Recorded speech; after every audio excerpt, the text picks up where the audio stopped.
Why, hello everyone, Spencer here, also known as Screenspeak, and in today's video, this is my The Naked Gun 2025 spoiler review, so without further ado, let's discuss.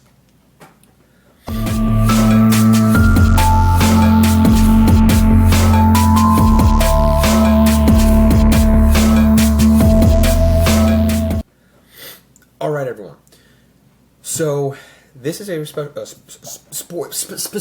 spoiler special. I don't know what I was going to say. I was going to say special, came out special, it was going to come out special, it was going to come out spoiler. What are words these days? I don't really know.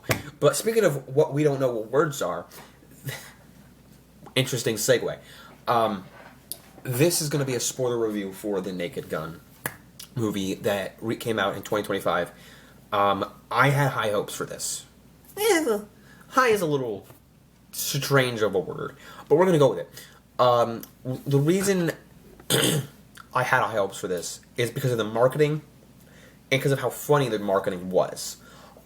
This is a comedy. This is a spoof, and Akiva Schaffer directed and wrote the movie, and Seth MacFarlane, who has worked on Family Guy and both of the Ted movies, who he's also doing a Ted animated series, produced this movie. I thought he also wrote it. He did some of the jokes too, and it was behind his mind, behind Seth MacFarlane's mind. So with those 2 points, the director Akiva Schaffer and Seth MacFarlane working together on this movie, it was just comedy gold, and that's one of the reasons why I love this film as well. It works so well. So the marketing was so good. I mean, this is, like I said, this is a comedy.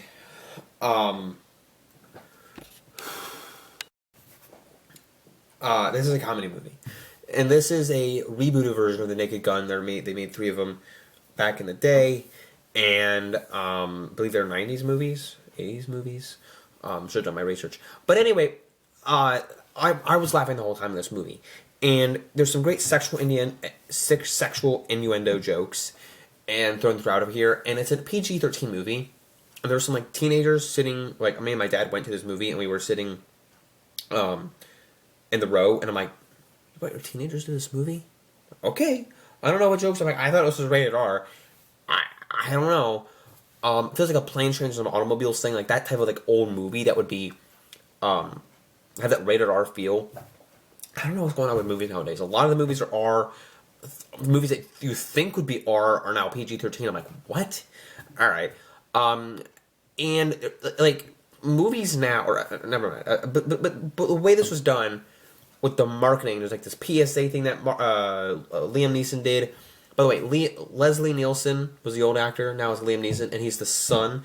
And there's Stingray, Paul Walter Hauser, and the new black guy, the OJ. Was all the juniors were looking up at the pictures, like he's like, it's just a great joke. There's a lot of jokes.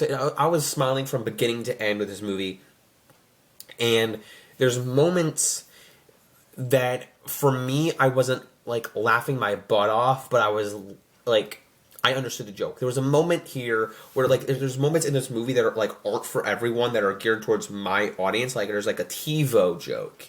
If you don't know what a TiVo is, it's something to do like with your DVR, your old TV, and you can press buttons on it. No crap. But like you can there's like certain buttons on it that are meant to do different things, like set your show to record or something. I think it was before DVR, maybe. It was like an old, like a original version of DVR. Correct me if I'm wrong. I've never had a TiVo, but there's a joke in Rick and Morty about it, that Mr. Poopy Butthole is messing around with Jerry's TiVo.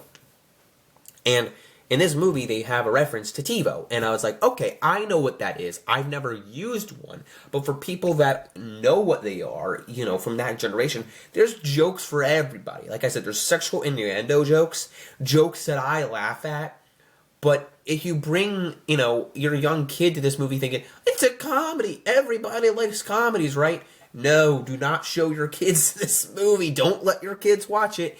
If you know, like me, that has seen it, and I'm telling you guys, the fans, don't take your kids to this movie. It's not that, hey, I don't think it's funny. I think it's funny. But don't take your kids to that with that stuff in mind. That's all I have to say about that. So, like I said, the marketing was so well done. Speaking of marketing, when we went and saw Superman, Liam Neeson did a specific piece of marketing.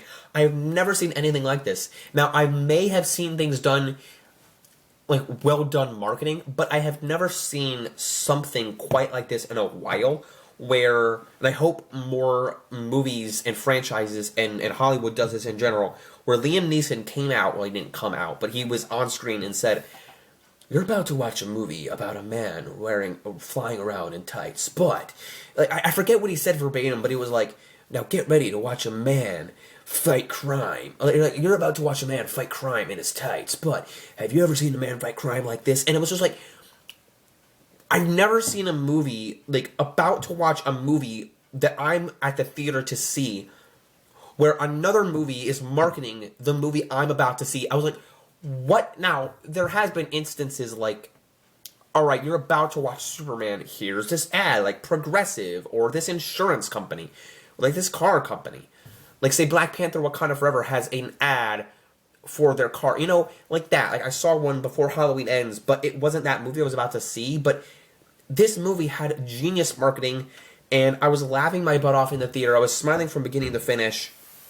I said this was going to be a spoiler review, but there's a lot of things in there there are moments from the trailer that I was laughing at, that I thought, you know, it felt like a Final Destination type thing. Oh, well, I know that there's some kills in Final Destination. Oh, I saw the tattoo scene in Final Destination. Now I know what happens. Oh, I heard this joke and this joke and this joke in the Naked Gun trailer. So what makes it stand out? There's this whole plot. There's the opening sequence with the plot device. It stands for something. The plot device. It's an acronym.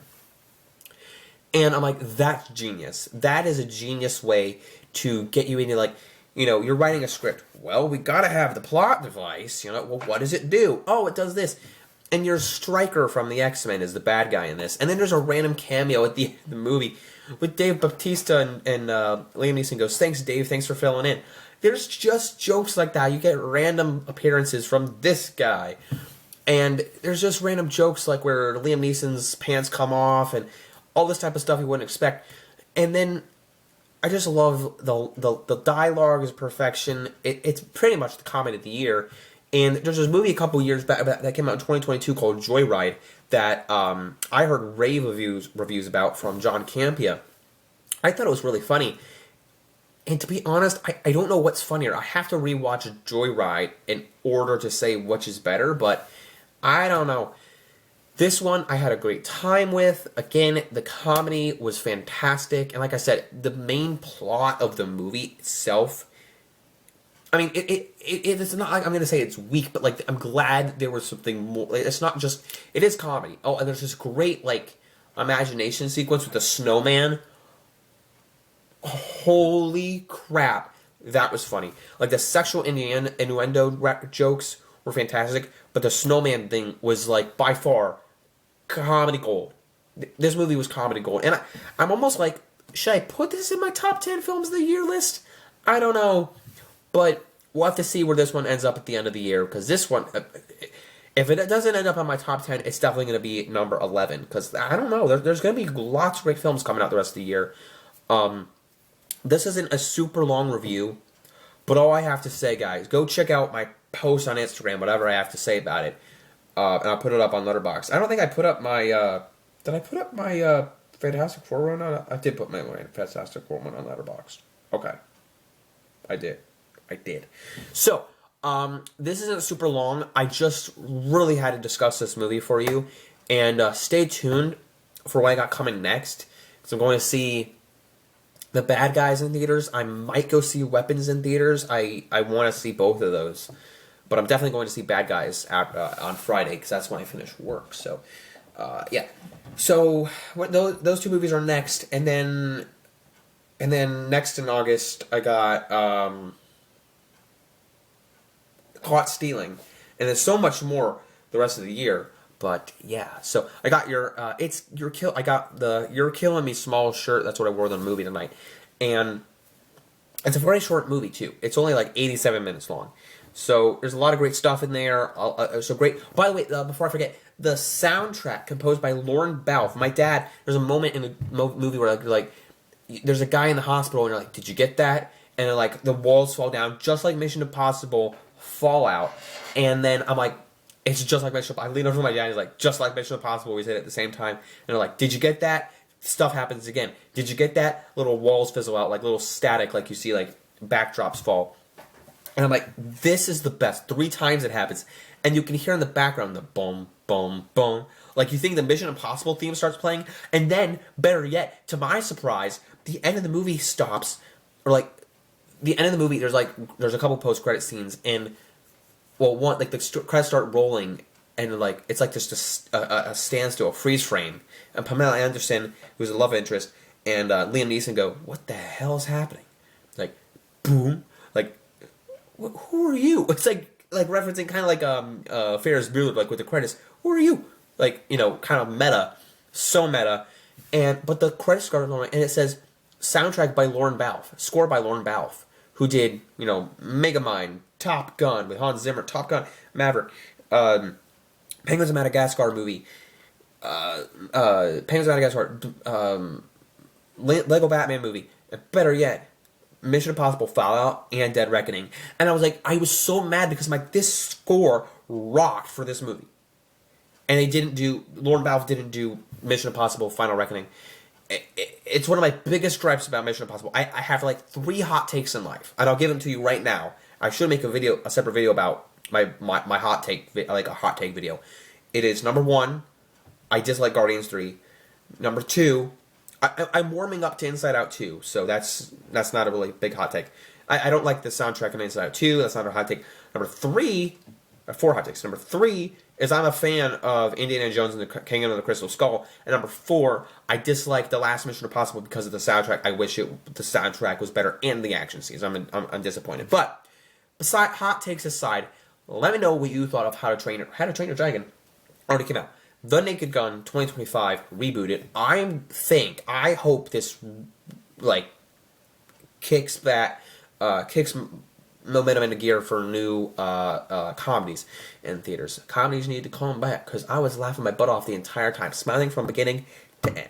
So let me know what you thought about this movie. This is a 9 out of 10 for me, a 4 out of 5 stars on LetterBoxd, and just an A for entertainment.